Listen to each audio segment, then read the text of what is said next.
El silencio en la mesa era tan denso que me atragantaba.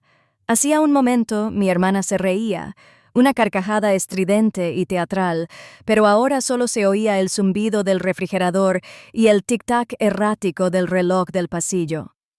Miré por encima del roast beef a Caleb, el flamante prometido de mi hermana, un ranger del ejército que había entrado hacía una hora con aires de ser el dueño del lugar. Pero ya no miraba a Maya. Tenía la mirada fija en mi pecho, concretamente en el pequeño broche de plata oxidada de mi solapa. Su rostro palideció. La sangre le salía tan rápido que parecía que se iba a desmayar sobre el puré de patatas.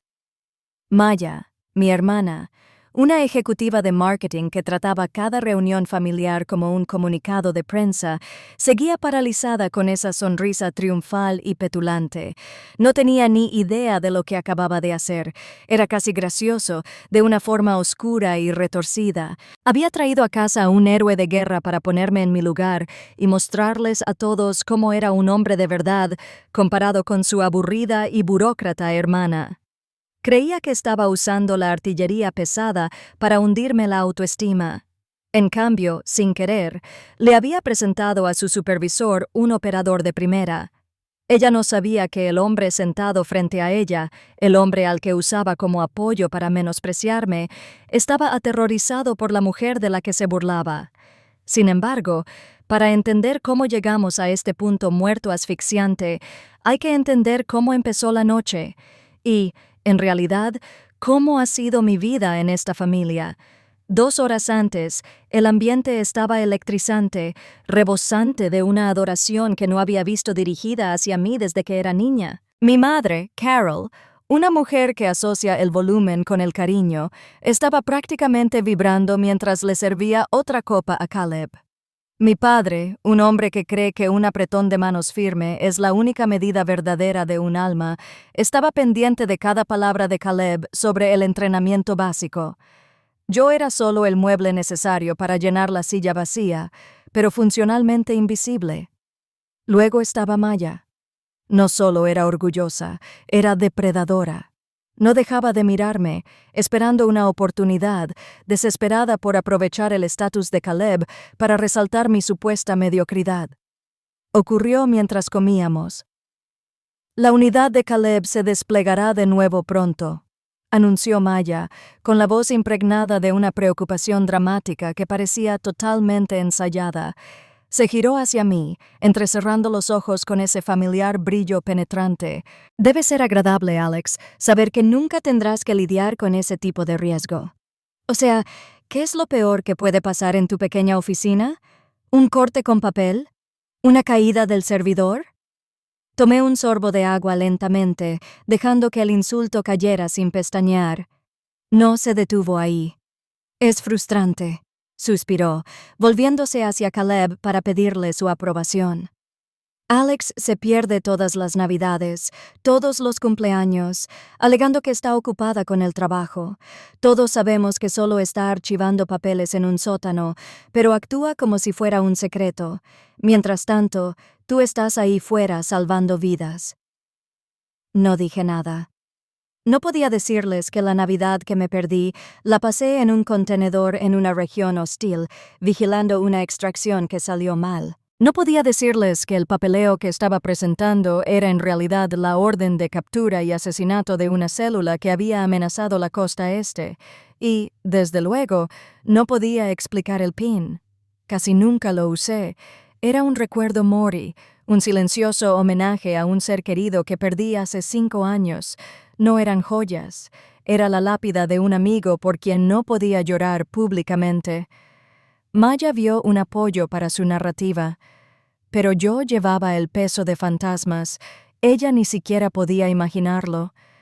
Maya pensó que estaba retorciendo el cuchillo, mostrándome cómo era un hombre de verdad. No se daba cuenta de que en el mundo de sombras donde Caleb y yo trabajábamos, el hombre que empuñaba el arma no siempre era quien mandaba. Maya vivía su vida en una valla publicitaria, o al menos así me lo parecía a mí. Cada promoción en su empresa de marketing iba acompañada de una larga publicación en redes sociales sobre el ajetreo, la cultura y una cena de celebración donde mis padres sonreían radiantes como si acabara de inventar la electricidad. Medía su valía y sus métricas, visibles para todos, impresiones, tasas de clics y las cifras salariales sin procesar que le encantaba dejar sin querer en la encimera de la cocina para que nuestros padres las encontraran. Para ellos, esto era el éxito, era evidente, era tangible, y venía con una oficina en un rincón que podían visitar y presumir con sus amigos en el club de campo. La miraron y vieron el futuro del apellido, brillante, reluciente e innegable, y luego estaba yo. Para ellos, yo era la historia con moraleja. La hija que se conformó con la seguridad de la burocracia gubernamental porque le faltaba el impulso para competir en el mundo real. Pensaban que trabajaba en logística o tal vez en recursos humanos, un puesto gris e indefinido dentro del Departamento de Defensa, donde mi mayor responsabilidad era pedir cartuchos de tóner o archivar vales de viaje. Es un trabajo estable y bueno, decía mi padre con una palmadita compasiva en la espalda. El tipo de tono que se usa para una niña que acaba de fracasar en el béisbol. No todas están hechas para ser la hija de alto riesgo. Alguien tiene que mantener las luces encendidas. Si supieran que mantener las luces encendidas no es mi trabajo. Mi trabajo era decidir quiénes se quedaban sin luz permanentemente. No llenaba los comprobantes de viaje. Era un oficial superior de objetivos de la DIA. Mis días no se medían en hojas de cálculo, sino en interceptaciones de señales y análisis de patrones de vida que determinaban si un objetivo era una amenaza viable o un civil no combatiente. Mientras Maya se estresaba por la elección de la tipografía para una campaña publicitaria navideña, yo revisaba los datos de ratificación geoespacial para asegurarme de que un misil Hellfire impactara en el marco de una ventana específica y no en la escuela de al lado. Lo que estaba en juego en mi oficina no eran los ingresos trimestrales, eran las listas de capturas y bajas que moldeaban la política exterior estadounidense. Recuerdo una noche en particular hace unos 6 meses, la misma noche en que Maya ganó el premio a la mejor profesional de marketing del año. Mientras mi familia brindaba con champán, yo estaba sentado en un bote, una cabina insonorizada sin ventanas, que se mantenía a una temperatura constante de 18 de para proteger a los camareros. El aire olía a ozono y a café rancio. La única luz proveniente del conjunto de monitores me bañaba la cara con un pálido resplandor azul. Estábamos rastreando un objetivo de gran valor en la provincia de Idlib, un fantasma que llevábamos 3 años persiguiendo. La sala estaba en silencio. La tensión era tan intensa que asfixiaba a un civil, rota solo por el zumbido de los ventiladores y las voces entrecortadas de los operadores en tierra. El comandante de campo, un teniente coronel con más ambición que paciencia, presionaba para abrir una brecha. «Tenemos la señal térmica», gritó por el comunicador, con la voz distorsionada por el cifrado. «El equipo 1 se está preparando, iniciando la brecha en 30 segundos». Recorrí las transmisiones. La superposición térmica granulada, las imágenes del dron merodeando, las transcripciones de las intercepciones desplazándose en mi monitor secundario. Algo no andaba bien. El análisis del patrón de vida mostró una desviación, una señal de calor en la estructura adyacente que no se había movido en 4 horas. Eso no era un guardia. Los guardias cambian de postura. Fuman. Patrullan. Era un rehén o un niño. «Abortar», dije. No grité. No alcé la voz. Hablé con la calma absolutamente aterradora de quien tiene las cartas en la mano. El coronel explotó al teléfono. «¿Quién habla? Tengo una orden de ir. Estamos entrando». Mi mano se cernía sobre la llave maestra de anulación, el interruptor del protocolo alfa que corta la autoridad de comando local. «Esto es Overwatch de verdad», respondí, mi voz atravesando su pánico como un bisturí. «Estoy anulando su autoridad según el artículo 9. Tiene señales de calor no reconocidas que coinciden con las de no combatientes en la zona de brecha. Retírese inmediatamente o revocaré su autorización operativa antes de que pueda patear esa puerta. Hubo una pausa de 3 segundos que me parecieron eternos antes de oír el profundo suspiro del coronel retrocediendo. Se retiró y soltó los dientes. 10 minutos después, información actualizada confirmó que el edificio estaba manipulado con un interruptor de seguridad conectado a la puerta. Si hubieran entrado, 12 operadores, 12 padres, hijos y esposos habrían sido vaporizados. No me dieron una medalla por eso. No me dieron una cena de celebración ni una publicación en LinkedIn. Simplemente registré el informe del incidente, me froté los ojos cansados y conduje a casa, a un apartamento vacío, escuchando un mensaje de voz de mi madre preguntándome por qué no podía esforzarme más para asistir a la ceremonia de premios de Mia. La ironía era tan aguda que me hizo llorar. Mi familia se burlaba de mí por mi aversión al riesgo, por ser quien revisaba la fecha de caducidad de la leche y conducía al límite de velocidad. «Eres tan tímido, Alex». Maya se reía, normalmente mientras contaba alguna imprudencia que había cometido en un retiro corporativo. Interpretaban mi cautela como miedo. No entendían que cuando pasas la vida con el poder de la vida y la muerte en tus manos, aprendes que la imprudencia no es valentía, sino una responsabilidad. No era tímida por miedo al mundo. Era cuidadosa porque sabía exactamente lo frágil que era. Así que, sentada a la mesa, escuchándolos alabar la valentía de Caleb, sentí que esa distancia familiar se abría de nuevo. Vi a Maya burlarse de mí, vi a mi padre negar con la cabeza ante mi pequeña y segura vida, y lo catalogué todo. Añadí sus insultos al libro de cuentas que llevaba desde los 16. Cada logro ignorado, cada sonrisa condescendiente, cada suposición de que, de alguna manera, yo era inferior. Me miraban y veían un vacío donde debería estar una mujer, pero yo sabía la verdad. Confundieron mi silencio con debilidad. No sabían que, en mi profesión, el silencio es lo único que te mantiene viva. Pero Caleb conocía el sonido de ese silencio. De vuelta a la mesa, el ambiente había cambiado, al menos para 2 de nosotros. Mientras mi madre seguía con los arreglos florales para la fiesta de compromiso, Caleb no escuchaba. Su tenedor flotaba a medio camino de su boca, sus ojos saltaban del alfiler de plata oxidada a mi cara y luego de vuelta al alfiler. No era solo curiosidad, era un reconocimiento incipiente y aterrador. Conocía ese símbolo. En los círculos en los que se movía, esa insignia de daga y globo no pertenecía a oficinistas. Pertenecía a la célula fantasma, la unidad en la sombra que proporcionaba inteligencia directa, apoyo a los Rangers y operadores Delta en los rincones más oscuros del mapa. Vi cómo le daba vueltas la cabeza, recalibrando todo lo que creía saber sobre su futuro cuñado. Necesitaba estar seguro. Necesitaba saber si yo era solo un impostor que compraba excedentes militares por internet o si realmente me habían leído. Se aclaró la garganta, interrumpiendo el monólogo de mi padre sobre su handicap de golf. «La sopa está excelente, señora». «Mercer», dijo Caleb con voz tensa y los ojos clavados en los míos. «Me recuerda a un guiso que comí una vez en el extranjero».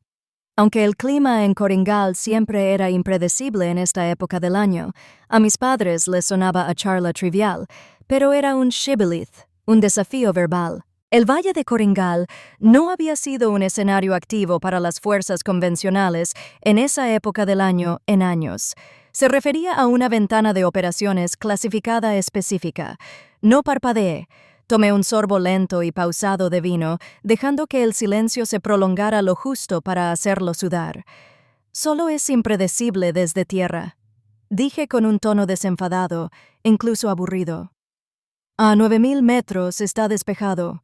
Siempre que tengas la anulación térmica en la señal del dron para atravesar la capa de nubes». Caleb se quedó rígido. Vi cómo sus nudillos se ponían blancos al agarrar la servilleta. Eso no era de conocimiento público. Los protocolos de anulación térmica eran específicos de los recursos de apoyo aéreo cercano que gestionaba mi equipo. Acababa de confirmar su sospecha. No solo estaba viendo las noticias, Era yo quien escribía las noticias que él vivía. A Maya no le gustó el silencio que siguió. No le gustó que Caleb me mirara con algo que sospechosamente parecía respeto o miedo. Para ella, la atención era un juego de suma cero. Si yo la tenía, ella la perdía. Vi cómo su expresión se endurecía, la misma mirada que solía ponernos cuando éramos niños, y de hecho saqué una A en el boletín de calificaciones. La mirada que indicaba que me estaba pasando de la raya. No soportaba que me saliera del guión. Necesitaba que yo fuera el fracaso para poder ser la estrella. Extendió la mano, con su manicura impecable, sobre el brazo de Caleb, atrayendo su atención hacia ella. «Cariño, hablas muy en serio». Se rió, aunque el sonido fue quebradizo y cortante. «No aburras a Alex con el tiempo. Ya tiene suficiente con escuchar el informe de tráfico en su camino al trabajo». Se giró hacia la mesa, con los ojos llenos de malicia. «Cuéntanos una historia real, Caleb. Cuéntanos sobre aquella vez en Siria. Ya sabes, la emboscada. Quiero que Alex escuche cómo suena la verdadera presión». Me miró con una mueca triunfal, pensando que estaba a punto de exponer mi incompetencia. Maya quería una historia. Quería un espectáculo. No tenía ni idea de que exigía un informe de la misma operación que casi le costó la vida a su prometido. Maya simplemente no podía dejarlo así. El silencio que había orquestado con el comentario del dron la había inquietado y necesitaba recuperar el control de la única manera que sabía, menospreciándome hasta la sumisión. Soltó una carcajada que sonó más a cristal roto que a alegría. Se inclinó sobre la mesa con una confianza temeraria, impulsada por el vino. Volvió a posar la vista en la solapa de mi chaqueta, pero esta vez no se limitó a mirar. Extendió la mano, rozando con su uña cuidada el metal negro mate del broche con un tintineo desdeñoso. «¿Y qué es esta baratija?», preguntó con desdén, mirando a la mesa en busca de una aprobación que no llegaba. «¿Te dieron el premio al empleado del mes por la mejor hoja de cálculo o la compraste en una tienda de segunda mano para disfrazarte de Caleb?». La reacción fue instantánea y violenta. La mano de Caleb salió disparada, interceptando su muñeca en el aire con un agarre disciplinado pero firme. «No toques eso». Su voz no era un grito, sino una resonancia de mando que impactó la habitación como un golpe físico. El comedor se congeló. A mi madre se le cayó el tenedor. El ruido contra la vajilla sonó como un disparo. Maya intentó retirar la mano, con el rostro contorsionado por la confusión y la repentina ofensa, pero Caleb no la soltó de inmediato. La miró fijamente, tocando el alfiler como si intentara desactivar una munición real con un martillo. Caleb se levantó lentamente, soltándole la muñeca y echando la silla hacia atrás. Ya no la miraba a ella, me miraba a mí, y por primera vez en mi vida, alguien en esta mesa me miraba con una mirada completamente distinta. «Eso no es una baratija, Maya», dijo en voz baja y temblorosa, con una intensidad contenida. «Es la daga del centinela. ¿Tienes idea de lo que significa? Hay quizás 12 personas en todo el sector autorizadas a usarla, y esas 12 personas son la única razón por la que mi pelotón regresó de Siria en lugar de regresar en cajas cubiertas». Maya abrió la boca para hablar, para bromear, para desviar la dura realidad. Se asentó sobre la habitación, pero Caleb la interrumpió con un gesto brusco. Se giró para mirarla de frente, con expresión severa. «¿Crees que soy el héroe porque sostengo el rifle?», preguntó, señalándose el pecho con el dedo antes de mirarme. «Lo entiendes al revés. Solo soy el instrumento. La mujer que lleva ese pin es quien lo señala. Tiene mayor autoridad que mi general. Si lo lleva a la vista, significa que ha visto y autorizado cosas que te partirían en dos». Me quedé completamente quieto, con el corazón latiéndome a un ritmo lento y pesado contra las costillas. Observé el rostro de mi padre.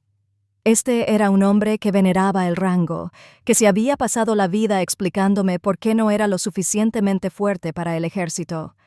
Ahora me miraba con la boca entreabierta, palideciendo al darse cuenta de que había pasado 30 años menospreciando a una mujer que daba órdenes a sus héroes, el libro de cuentas que llevaba. El recuento de cada chiste de entrada de datos, cada comentario suave, cada despido, se equilibró de repente en un instante de aterradora comprensión. Caleb se giró hacia mí, enderezó la espalda, chasqueando los talones instintivamente. Una falta a la etiqueta en la cena, pero un requisito del protocolo. La sala quedó en silencio sepulcral mientras me ofrecía un sutil y brusco asentimiento, el equivalente civil a un saludo. «Señora», dijo. La palabra flotaba en el aire como humo. No sabía que era usted la que estaba en el comunicador durante la operación Niebla Negra. El análisis de patrones que proporcionó en la ruta de extracción. Salvaste a 6 de mis hombres. Gracias. Maya se desplomó en su silla, pequeña y silenciosa. La niña dorada de repente se volvió opaca e irrelevante. Miró a Caleb y a mí, intentando reconciliar a la hermana a la que intimidaba con la mujer, a la que su prometido trataba como a una oficial al mando. La dinámica de poder en la sala no solo cambió, sino que se evaporó. El silencio que siguió no fue el silencio incómodo de un chiste malo, fue el silencio pesado y reverente de una sala que de repente se dio cuenta de que había un depredador en la mesa. Y no era el soldado. El resto de la cena fue una confusión de tintineo de cubiertos y una incomodidad sofocante. El tipo de tensión que hace que el aire se sienta tan denso que se puede masticar. Maya empujaba la comida en el plato, con el rostro convertido en una máscara de furia petulante, furiosa porque su intento de humillarme había fracasado tan estrepitosamente.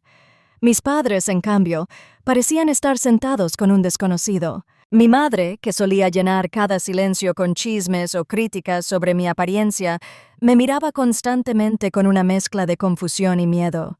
Mi padre, un hombre que llevaba 30 años diciéndome que me faltaba agallas para el mundo real, ni siquiera podía mirarme a los ojos. Al final, la curiosidad venció a la incomodidad. Así que, Alex, empezó mi padre, con la voz ligeramente quebrada, sin su habitual bravuconería. Este es tu trabajo. No te dedicas a la logística. ¿Eres qué? ¿Como una espía? Me limpié la boca con una servilleta de lino y la dejé con cuidado sobre la mesa. Pensé en los años de despido, las veces que interrumpía mis historias para preguntarme si ya había arreglado la impresora. Toda una vida siendo tratada como un personaje secundario en mi propia familia, podría haberlo explicado. Podría haberles contado sobre los niveles de autorización, los viajes, las vidas que había impactado, pero me di cuenta de que ya no quería su aprobación, no ahora que sabía lo barato que era. No puedo hablar de ello, dije simplemente. Era la misma frase que había usado durante años, pero esta vez no la dije como una disculpa. La dije como un portazo. La mística ya no era una molestia. Era mi armadura. Y habían perdido la autorización para ver detrás de ella. La velada terminó poco después. Maya salió furiosa hacia el coche. Rechazó el segundo postre, desesperada por escapar de la escena de su derrota. Pero Caleb se quedó. Me encontró en el porche, donde observaba el parpadeo de las luces de la calle. El aire fresco de la tarde disipaba el calor sofocante del comedor. Al principio no dijo nada. Simplemente se quedó allí, apoyado en la barandilla, respetando el silencio como solo un operador puede. Metió la mano en el bolsillo, sacó un paquete de cigarrillos y me ofreció uno. Lo rechacé con un movimiento de cabeza, pero agradecí el gesto. No era una ofrenda de paz, era un reconocimiento de rango. Lo siento por ella, dijo Caleb finalmente, exhalando una columna de humo en la oscuridad. No tiene ni idea, cree que el mundo es solo lo que ve en Instagram. Me miró con expresión de dolor. Yo tampoco tenía ni idea, señora. Si hubiera sabido quién era usted, si hubiera sabido que era la voz al otro lado de ese canal de comunicación, nunca la habría dejado hablarle así. Lo miré de verdad, y vi el cansancio en sus ojos. Ya no era solo el prometido de mi hermana, era un hombre que había estado en la miseria, un hombre al que había guiado a casa. Está bien, Caleb, dije, y lo decía en serio. Los civiles necesitan que el mundo sea sencillo, necesitan creer que la lucha está lejos. Es mejor que no entiendan el precio.